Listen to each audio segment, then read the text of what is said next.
여러분은 아침에 눈 뜨고 가장 먼저 뭐 하시나요? 혹시 휴대폰부터 확인하시진 않나요? 사실 저도 그랬습니다. 눈 뜨자마자 뉴스부터 확인하고 커피 한 잔 없으면 하루 시작이 안 됐죠. 그런데 65살이 되던 해 병원에서 충격적인 말을 들었어요. 심장이 약해지고 있고 신장 기능도 예전 같지 않다는 말이었죠. 주변 친구들도 하나둘씩 병원 신세를 지기 시작했고요. 그때는 정말 이제 나도 그렇게 되는 건가 싶었습니다.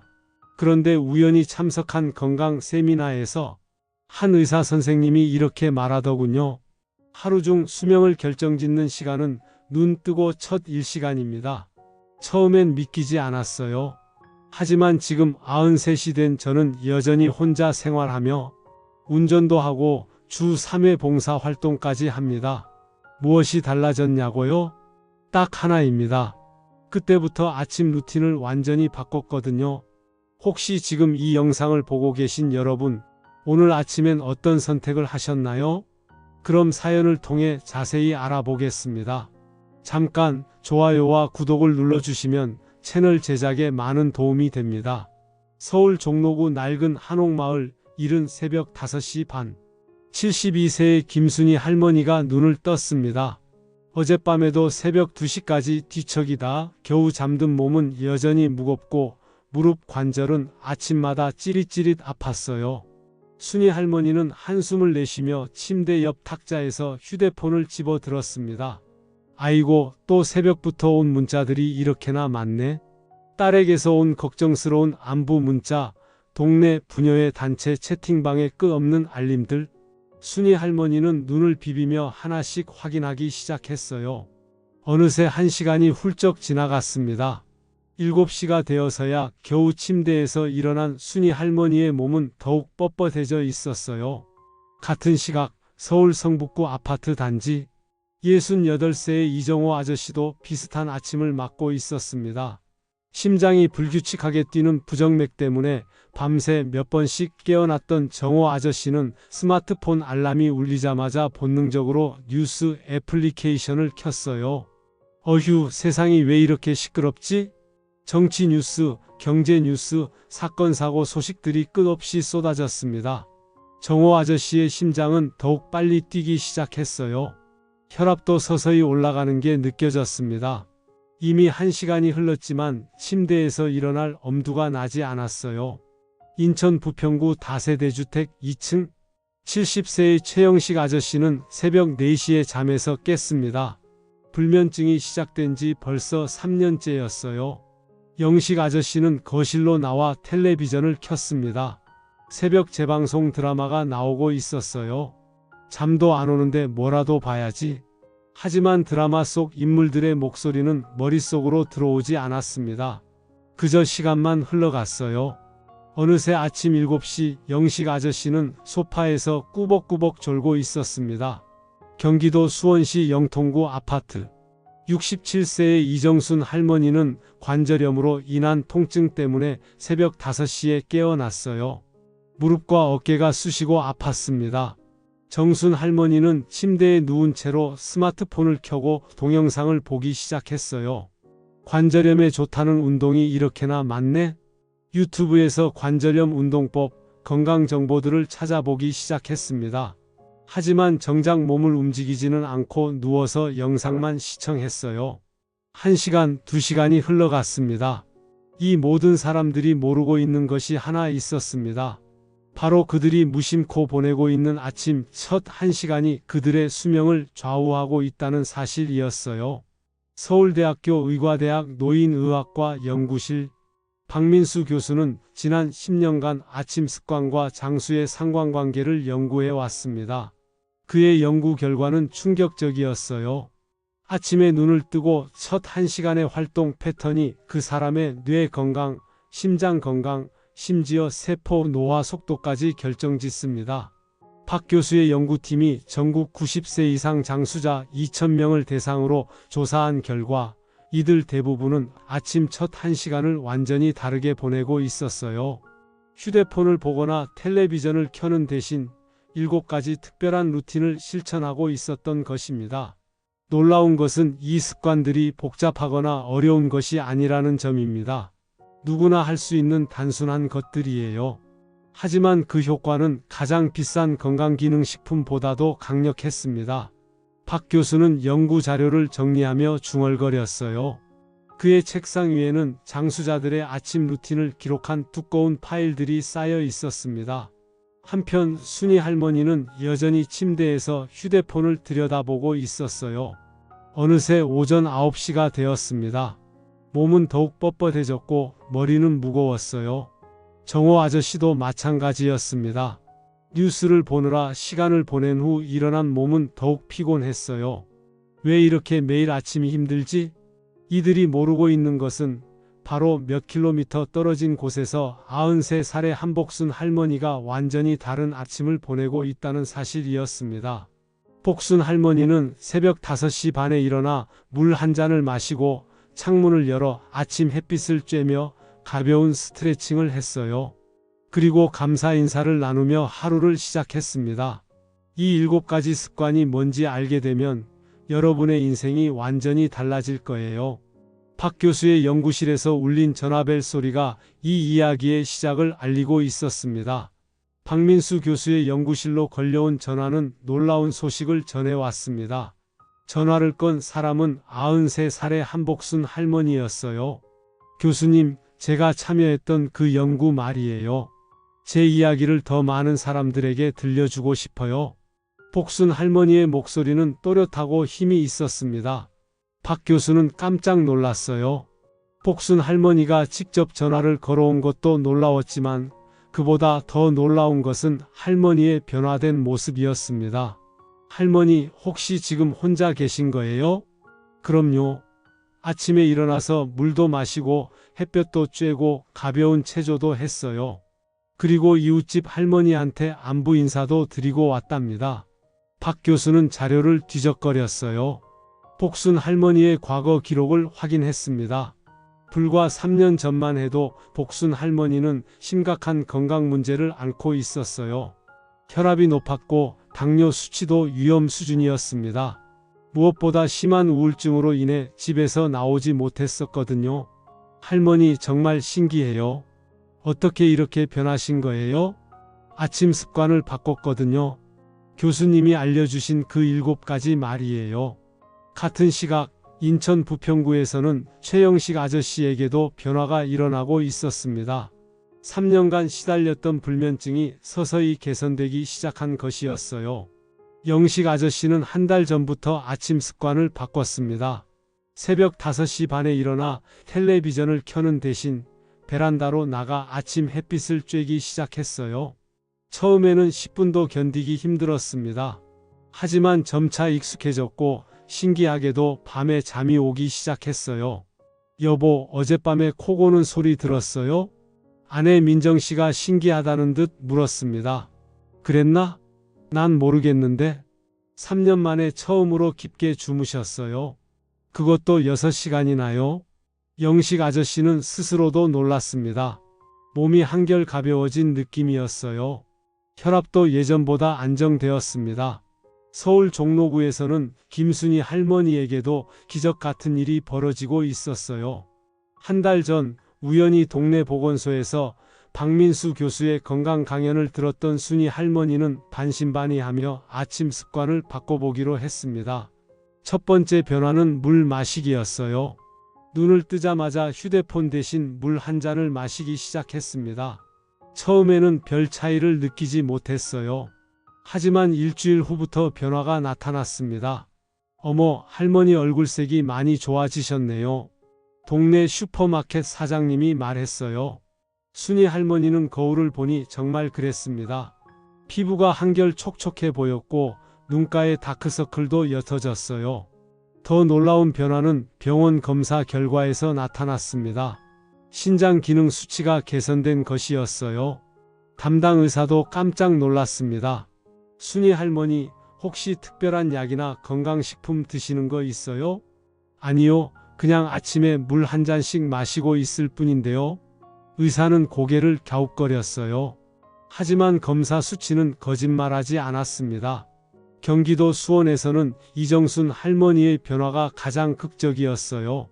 관절염 수술을 앞두고 있던 정순 할머니는 박 교수의 연구 자료를 접한 후 마지막 희망을 걸고 아침 루틴을 시작했습니다. 매일 아침 일어나자마자 침대에서 할 수 있는 간단한 스트레칭부터 시작했어요. 무릎을 구부렸다 펴는 동작, 어깨를 돌리는 동작, 목을 좌우로 돌리는 동작들이었습니다. 각각 30초씩만 했어요. 아이고, 이게 무슨 도움이 될까? 처음에는 의심스러웠습니다. 하지만 2주일 후부터 변화가 시작되었어요. 아침에 일어날 때 무릎의 뻣뻣함이 줄어들었습니다. 한 달 후에는 계단을 오르내리는 것이 한결 수월해졌어요. 정순 할머니는 정형외과를 다시 찾았습니다. 의사는 엑스레이 사진을 보며 놀라워했어요. 할머니, 염증 수치가 많이 개선되었네요. 수술을 조금 더 미뤄보는 게 어떨까요? 정말요? 그럼 이 운동을 계속해도 되는 건가요? 네, 지금 하고 계시는 것이 뭔지 모르겠지만 효과가 분명히 있어요. 서울 성북구의 이정호 아저씨에게도 변화가 찾아왔습니다. 아침마다 뉴스를 보며 스트레스를 받던 정호 아저씨는 박 교수의 조언에 따라 아침 루틴을 완전히 바꿨어요. 눈을 뜨자마자 스마트폰 대신 창문을 열고 깊은 숨을 들이마셨습니다. 그리고 30초 동안 천천히 호흡하는 연습을 했어요. 처음에는 답답했지만 점차 마음이 평온해졌습니다. 여보, 요즘 혈압약 잘 드시고 계시죠? 아내가 물었어요. 응, 그런데 신기하게 요즘 가슴 답답함이 많이 줄어들었어. 정호 아저씨는 혈압계로 측정해 보았습니다. 평소 160이 넘던 수축기 혈압이 140대로 떨어져 있었어요. 이 모든 변화들이 우연의 일치일까요? 박민수 교수는 그렇게 생각하지 않았습니다. 그의 연구실에는 비슷한 사례들이 수백 건씩 쌓여 있었거든요. 이것들은 단순한 우연이 아닙니다. 과학적으로 입증된 현상들이에요. 박 교수는 연구 자료를 정리하며 중얼거렸어요. 그리고 이 놀라운 변화들의 비밀을 더 많은 사람들에게 알리기로 결심했습니다. 박민수 교수는 연구실 문을 열고 나섰습니다. 오늘은 특별한 날이었어요. 지난 10년간의 연구 결과를 정리해서 전국 보건소와 복지관에 알리기로 한 날이었습니다. 그의 가방에는 장수의 비밀, 아침 1시간이라는 제목의 자료가 들어 있었어요. 이 7가지 습관은 단순한 건강 팁이 아닙니다.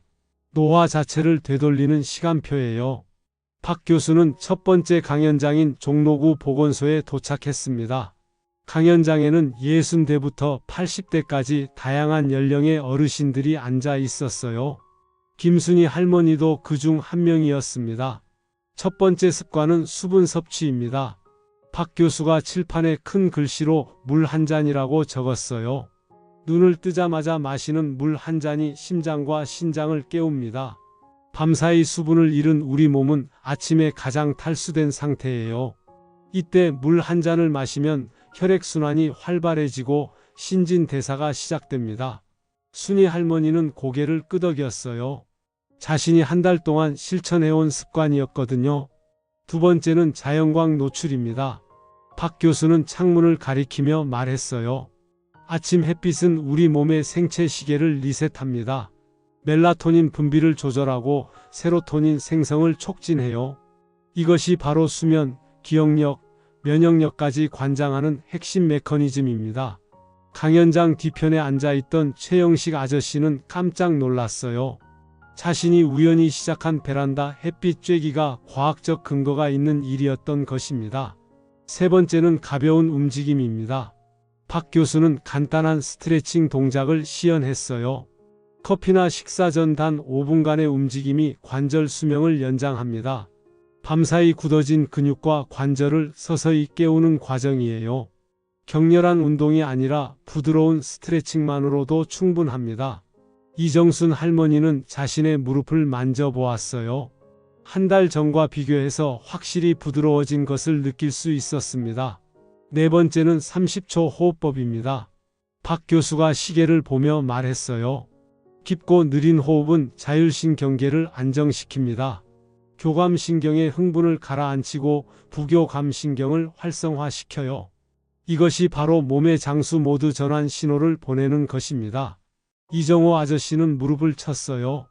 자신이 매일 아침 실천하던 호흡 연습이 혈압을 안정시키는 과학적 원리가 있었던 것입니다. 다섯 번째는 단백질과 식이섬유가 풍부한 아침 식사입니다. 박 교수는 음식 사진들을 보여주었어요. 탄수화물 위주의 식사는 인슐린을 급격히 상승시킵니다. 하지만 단백질과 식이섬유는 혈당을 천천히 올리며 세포 회복에 필요한 영양소를 공급해요. 달걀, 두부, 채소, 견과류 등을 조합하면 됩니다. 강연장에 앉아있던 이창호 아저씨는 메모를 하기 시작했어요. 당뇨 전단계 진단을 받은 지 6개월째였거든요. 여섯 번째는 사회적 연결입니다. 박 교수의 목소리에 따뜻함이 묻어났어요. 아침 인사는 단순한 예의가 아닙니다. 사회적 상호작용은 우리의 면역 시스템을 깨우는 강력한 자극이에요. 가족, 이웃, 심지어 반려동물과의 짧은 교감도 스트레스 호르몬을 줄이고 행복 호르몬을 증가시킵니다. 한복순 할머니는 미소를 지었어요. 매일 아침 이웃집 할머니와 나누는 안부 인사가 그렇게 소중한 것이었군요. 마지막 일곱 번째는 감사 연습입니다. 박 교수는 가장 중요한 부분에 도달했어요. 감사하는 마음은 단순한 감정이 아닙니다. 뇌과학적으로 입증된 치유 메커니즘이에요. 감사 표현은 뇌에서 도파민과 세로토닌을 분비시키고 이것이 뇌와 심장을 젊게 유지시키는 핵심 요소입니다. 강연이 끝나자 질문이 쏟아져 나왔어요. 교수님, 이 7가지를 모두 다 해야 하나요? 아니요. 처음에는 3가지부터 시작하세요. 가장 쉬운 것부터 차근차근 습관으로 만들어가는 것이 중요해요. 얼마나 오래 해야 효과가 나타나나요? 개인차가 있지만 보통 2주일 정도면 몸의 변화를 느낄 수 있습니다. 한 달 후에는 확실한 개선을 경험하실 거예요. 강연이 끝난 후 박 교수는 놀라운 소식을 들었습니다. 인천 부평구 보건소에서 전화가 온 것이었어요. 교수님, 저희 지역에서 이미 아침 습관 실천 모임이 생겼어요. 최영식 어르신이 주도하고 계시는데 벌써 20명이 넘게 참여하고 있습니다. 박 교수는 깜짝 놀랐어요. 영식 아저씨가 이미 변화의 전파자가 되어 있었던 것입니다. 수원에서도 비슷한 소식이 들려왔어요. 이정순 할머니가 아파트 주민들과 함께 아침 스트레칭 모임을 만들었다는 것이었습니다. 할머니 정말 대단하세요. 어떻게 이런 생각을 하셨어요? 혼자 하니까 외롭더라고요. 그래서 이웃 할머니들과 함께 하자고 했죠. 지금은 매일 아침 아파트 앞 작은 공원에서 만나요. 박 교수는 연구실로 돌아오는 길에 깊은 감동을 받았어요. 자신의 연구가 단순한 논문으로 끝나지 않고 실제 사람들의 삶을 바꾸고 있었던 것입니다. 이 습관들은 과학적으로 입증되었으며 이미 수많은 장수자들이 이 루틴을 선택이 아닌 필수로 실천하고 있습니다. 박 교수는 책상에 앉아 새로운 계획을 세우기 시작했어요. 더 많은 사람들에게 이 소중한 정보를 전달하는 방법을 고민했습니다. 그의 연구실 벽에는 변화를 경험한 사람들의 감사 편지들이 빼곡히 붙어 있었어요. 내일 아침부터 시작하는 사람들이 또 늘어나겠구나. 박 교수는 미소를 지으며 중얼거렸습니다. 3개월 후 박민수 교수의 연구실에는 예상치 못한 손님들이 찾아왔습니다. 김순희 할머니, 이정호 아저씨, 최영식 아저씨, 이정순 할머니, 그리고 이창호 아저씨였어요. 이들은 모두 아침 습관을 바꾼 후 놀라운 변화를 경험한 사람들이었습니다. 교수님, 저희가 직접 와서 감사 인사를 드리고 싶었어요. 순희 할머니가 환한 미소를 지으며 말했어요. 3개월 전과는 완전히 다른 모습이었습니다. 피부에 윤기가 흘렀고 걸음걸이도 한결 가벼워 보였어요. 할머니, 정말 많이 좋아지셨네요. 요즘은 어떻게 지내세요? 매일 아침 5시 반에 일어나서 물 한 잔 마시고 베란다에서 햇빛 쬐면서 가벼운 스트레칭을 해요. 그리고 이웃집 할머니들과 인사도 나누고요. 병원에서 신장 수치도 정상이라고 하더라고요. 순희 할머니의 말에 다른 사람들도 고개를 끄덕였어요. 이정호 아저씨가 나섰습니다. 교수님, 저는 정말 기적 같아요. 3년간 시달리던 부정맥이 거의 사라졌거든요. 아침마다 뉴스 보느라 스트레스 받던 시간에 대신 호흡 운동을 하니까 혈압도 안정되고 마음도 평온해졌어요.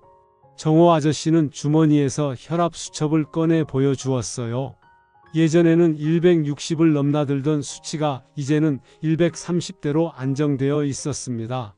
최영식 아저씨는 조금 부끄러워하면서 말했어요. 저는 3년간 불면증 때문에 새벽마다 텔레비전을 보곤 했는데 이제는 아침 햇빛을 쬐니까 밤에 자연스럽게 잠이 와요. 그리고 부평구에서 아침 모임도 만들었거든요. 지금은 50명이 넘게 참여하고 있어요. 영식 아저씨의 말에 박 교수는 깜짝 놀랐어요. 50명이요? 정말 대단하네요. 네, 처음에는 20명 정도였는데 입소문이 나면서 계속 늘어나고 있어요. 매일 아침 6시에 공원에서 만나서 함께 스트레칭하고 산책도 하고 서로 안부도 묻고 해요. 이정순 할머니도 자랑스럽게 말했어요. 저도 수원에서 아파트 주민들과 모임을 만들었는데 지금은 3개 동에서 100명 넘게 참여하고 있어요. 관절염 수술하려던 제가 이제는 다른 할머니들 스트레칭 가르쳐 드리고 있다니까요. 정순 할머니는 실제로 무릎 굽히기 동작을 보여주었어요.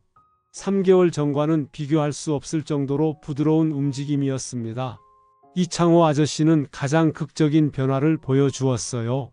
교수님, 저는 당뇨 전 단계였는데 지금은 완전히 정상 수치로 돌아왔어요. 아침마다 단백질과 식이섬유 위주로 식사하고 가벼운 운동도 하니까 체중도 10kg이나 빠졌거든요. 창호 아저씨는 정말 다른 사람처럼 보였어요. 얼굴도 한결 갸름해졌고 옷도 한 치수 작은 것을 입고 있었습니다. 박 교수는 이들의 변화에 감동받았어요. 하지만 더 놀라운 것이 기다리고 있었습니다. 교수님, 저희가 함께 제안드리고 싶은 게 있어요. 순이 할머니가 진지한 표정으로 말했어요. 이 좋은 습관을 더 많은 사람들에게 알리고 싶어요. 혼자 하면 어렵지만 함께 하면 쉽거든요. 전국적으로 아침 습관 모임을 만들어 보면 어떨까요? 박 교수는 잠시 생각에 잠겼어요. 정말 좋은 아이디어였습니다. 그런데 어떻게 시작할까요? 정호 아저씨가 스마트폰을 꺼내 보여주었어요. 저희가 이미 온라인 카페를 만들었어요. 아침 1시간 기적 모임이라고 해서 전국 각 지역별로 모임을 만들 수 있게 했거든요. 영식 아저씨가 덧붙였어요. 지금까지 서울, 인천, 경기, 부산, 대구에서 모임이 생겼어요. 매일 아침 인증 사진도 올리고 서로 격려도 하고 있어요. 박 교수는 놀라움을 감추지 못했어요. 자신의 연구가 이렇게 큰 변화를 만들어낼 줄은 꿈에도 생각하지 못했거든요. 정말 대단하네요. 그런데 혹시 힘들어하는 분들은 없나요? 정순 할머니가 웃으며 대답했어요. 처음에는 다들 완벽하게 하려고 해요. 7가지를 모두 한 번에 하려고 하다가 포기하는 분들이 있더라고요. 그래서 저희가 조언해 드려요. 완벽할 필요 없다고 단 3가지부터 시작하라고요. 창호 아저씨도 고개를 끄덕였어요. 맞아요. 저도 처음엔 물 마시기와 햇빛 쬐기, 그리고 감사 인사하기 3가지부터 시작했거든요. 한 달 후에 스트레칭을 추가하고 2달 후에 식단을 바꾸고 이렇게 차근차근 했어요. 박 교수는 이들의 지혜에 감탄했어요. 여러분들이 정말 훌륭한 선생님이 되셨네요. 순이 할머니가 마지막으로 말했어요. 교수님, 이 이야기를 더 많은 사람들에게 전해주세요. 완벽할 필요는 없어요. 내일 아침부터 단 하나라도 시작하면 되거든요. 그 하루가 쌓여서 우리 같은 변화를 만들어낼 테니까요. 박 교수는 이들을 배웅한 후 책상에 앉았어요. 그리고 새로운 글을 쓰기 시작했습니다. 이 영상은 단순한 지식 전달이 아닙니다. 여러분이 내일 아침을 통해 인생의 곡선을 되돌릴 수 있다는 희망을 전하는 것입니다. 박 교수는 키보드를 두드리며 중얼거렸어요. 지금 이 순간 여러분의 내일 아침이 인생의 전환점이 될 수 있습니다. 7가지 습관 중 단 하나라도 실천해 보세요. 그 하루가 쌓여 여러분의 건강한 미래를 만들어갈 것입니다. 창밖으로 해가 지고 있었어요. 내일 아침이면 또 다른 사람들이 새로운 습관으로 하루를 시작할 것입니다. 전국 곳곳에서 아침 모임에 참여하는 사람들의 모습을 상상하며 박 교수는 마지막 문장을 적었어요. 내일 아침 어떤 습관부터 시작하시겠습니까? 책상 위에 시계가 밤 10시를 가리키고 있었습니다. 박 교수는 미소를 지으며 일찍 잠자리에 들 준비를 했어요.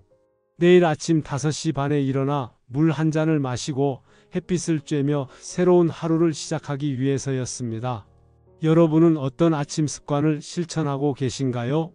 혹시 오늘 영상 속 이야기 중 내 이야기 같다고 느끼신 부분이 있으셨나요? 여러분의 생각과 경험을 댓글로 나눠 주세요. 그 한 줄의 이야기가 누군가에겐 큰 힘이 될 수 있습니다. 이 영상이 여러분께 조금이라도 도움이 되셨다면 좋아요 한번, 구독 한번 눌러주세요. 당신의 따뜻한 응원이 저희에게 큰 힘이 됩니다. 앞으로도 건강한 노년을 위한 삶의 지혜를 계속 전해드릴 수 있도록 함께 걸어가 주세요. 감사합니다.